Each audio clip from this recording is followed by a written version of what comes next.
So in this video I'm first going to analyse Mathys Tel statistically and from the eye test, giving my opinion on whether I think he would be the right signing for Manchester United at the moment, before then tactically breaking down how he would fit into Amorim's 3-4-3 and what specifically he would offer. So I'll go right into it. Despite Mathys Tel from an age profile point of view not being exactly the type of profile that I think Manchester United should be signing at the moment, as I do think they need to go for more developed, more established players, particularly if they are signing someone as what you'd imagine would either be a Garnacho or a Rashford replacement. I still think Mathys Tel would be an excellent signing, preferably on loan with an option to buy at the end of the season. I have said in previous videos, particularly when talking about Patrick Dogu, that I think United should be focused on signing players who are either approaching the elite level or at least capable of getting there in the next 1 to 2 seasons, rather than betting on potential in the long run, especially with signings that are going to cost in excess of £20 to £25 million.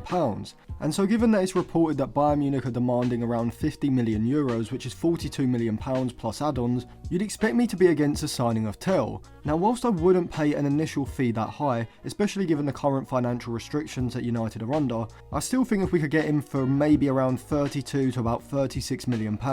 if it was some sort of obligation at the end of the season, then it would be a very good deal. And that's because despite that valuation being mostly on Tel's potential, I think Tel's potential is not only elite, but I think it's higher than the likes of Diblin, Dogu, Højlund or Garnacho in terms of how quickly I think he can develop into that elite level player. As I genuinely think that in the next 1 to 2 seasons we could see a significant improvement in his game, to the point where we see a Cole Palmer-like transition from a promising young player to one of the best players in the Premier League. And there's a few reasons for this. Number 1, his statistics over the past 365 days. Number 2, his incredibly varied skill set. 3, the attributes he specialises in, with him having some unusual tools in his locker that I think once he develops further could make him one of the most complete attackers in world football. And number 4, his minimal minutes at Bayern Munich relatively compared to other players that have concealed his current ability and halted some of his development. So I'll start off with the statistical and the eye test, but before I get into that, a quick reminder, I do have an in-game Instagram group chat where we do have analysis and discussion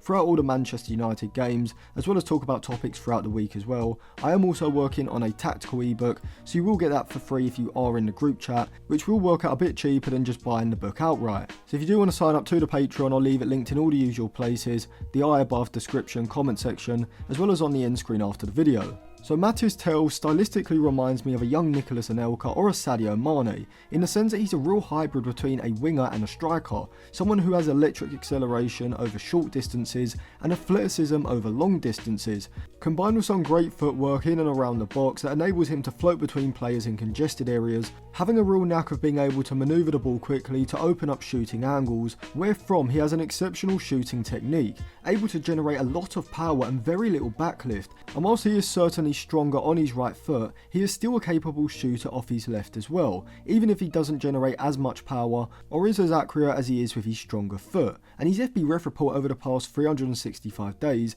when compared against every other attacking midfielder and winger in Europe's top 5 leagues, in the just over 1,000 minutes he's played for Bayern Munich, reflects this. He ranks in the 71st percentile for his non-penalty goals, scoring at a rate of 0.35 per 90, which is a 0.08 per 90 over performance of his non-penalty XG, which also ranks fairly highly in the 64th percentile, which statistically anyway shows that he is a clinical finisher, and this is also reflected from the eye test, as the accuracy and power when he is shooting in and around the box of either foot, even when travelling at speed, is very impressive for a player of his age. And rather unexpectedly, he's very good in the air as well, sitting in the 85th percentile for the amount of aerial duels he's won, as well as the 99th percentile, the top 1%, for the percentage of aerial duels he's winning as well, with him not only being very good at reading the game and moving quickly to manufacture a position where he can receive a chance in the box, but also having the desire to get on the end of crosses and aerial balls that do come into that area. In terms of his ball progression, specifically with the ball at his feet, he is the opposite of Garnacho, as whilst Garnacho is far better when carrying the ball efficiently into open space, but struggles closer to goal in more congested areas. Tel isn't as proficient when it comes to his ball carrying as Garnacho is, but he's far superior when it comes to being closer to goal in more congested areas, having better close ball control and quick footwork, and also is much better at shifting the ball quickly in order to open up a shooting position, which is also reflected statistically as he ranks in the 86th percentile for the volume of of take-ons he has completed, as well as a 99th percentile, the top 1%, for the percentage of take-ons he completes, which is in stark difference to Alejandro Garnacho, and I think that would be the main improvement that Tel would bring in comparison to the young Argentinian, just being a lot more efficient in the final third at creating shooting opportunities and manoeuvring the ball past opposition players, but also rather unexpectedly being a very good crosser. And this is because he has a variety of different crosses in his locker, able to shift the ball when standing up a fullback in a 1v1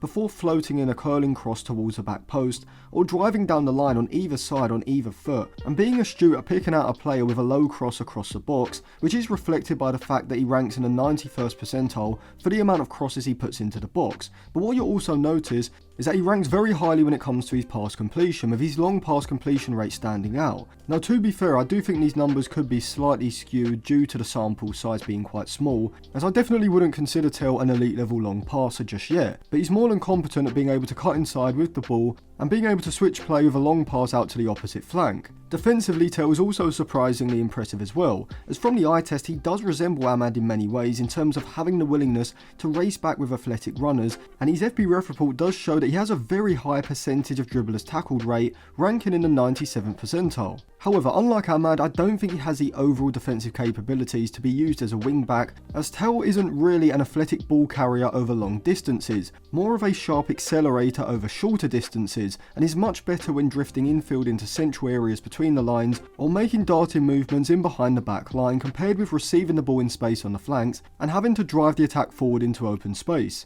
And so overall, his best attributes are without doubt his ball manipulation around the box, either dribbling past players or opening up angles for shots himself, alongside his ball striking technique, which I think could see his overall shooting develop to the elite level in the near future, if he is able to add more variety to his shooting, as at the moment he is heavily reliant on power as opposed to precision. But to be honest, it's not even his main skill set that I like so much about Tel. It's the other areas of his game where he already excels in comparison to other attackers his age, such as his crossing, aerial ability inside of the box, his close ball control in tight areas, his pass completion, as well as his defensive work rate as well, which I think makes him the perfect modern day attacker, particularly for that interior forward role, being particularly effective in Amorim's narrow front three, where he isn't forced to constantly hold a wide position on the outside of the fullback, even though in these areas he can be a creative threat with his crossing, but instead with a wing back behind him he can be given the freedom to float in field, and I think this role could enable him to become a 15 goal plus Premier League forward within the next 1 to 3 seasons.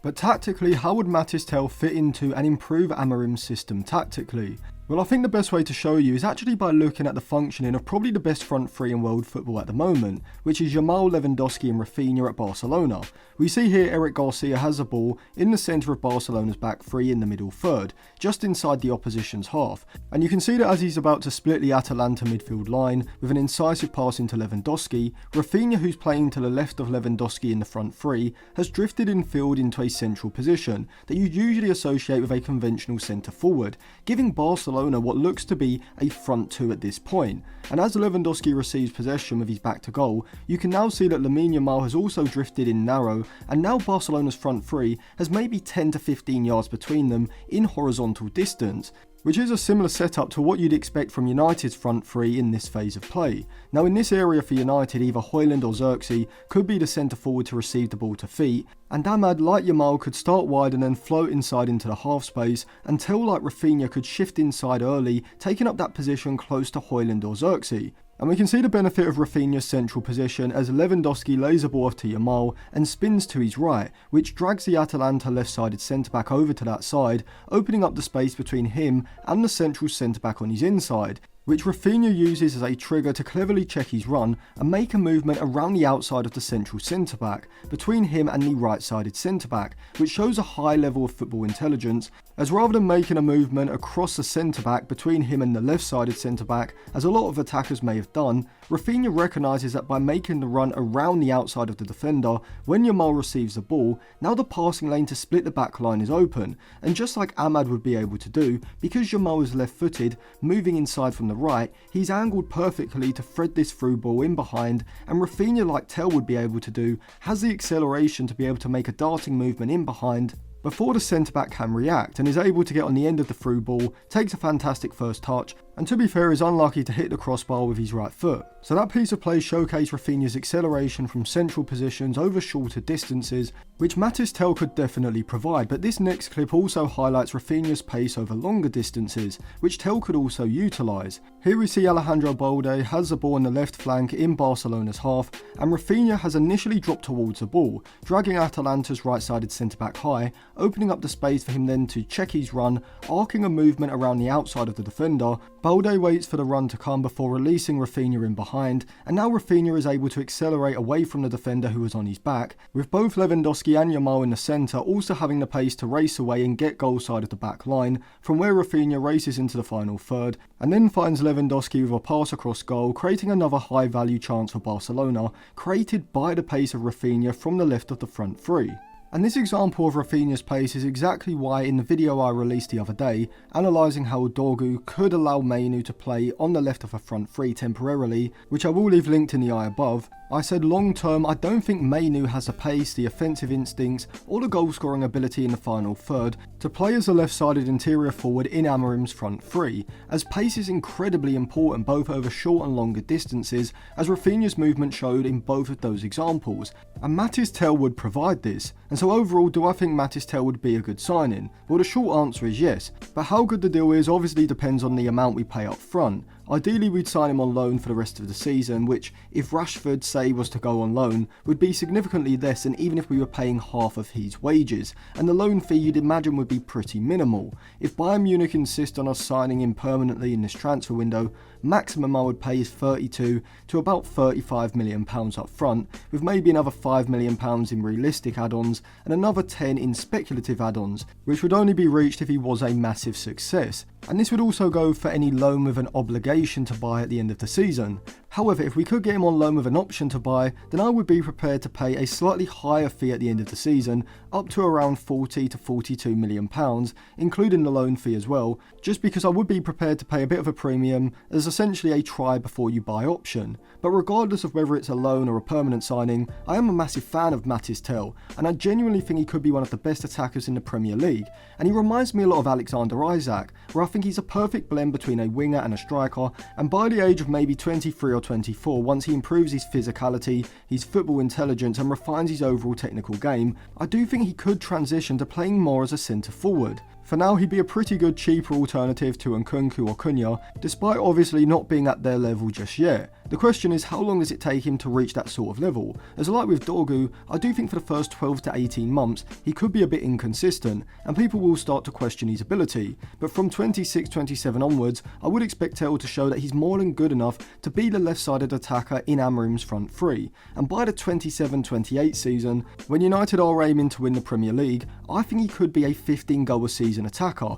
and regarded as one of the best players in the league. So let me know what you think of the Mathys Tel transfer. If you want to sign up to the Patreon, the in-game Instagram group chat, and get the tactical ebook for free, I'll leave that linked in all the usual places, including on the end screen now.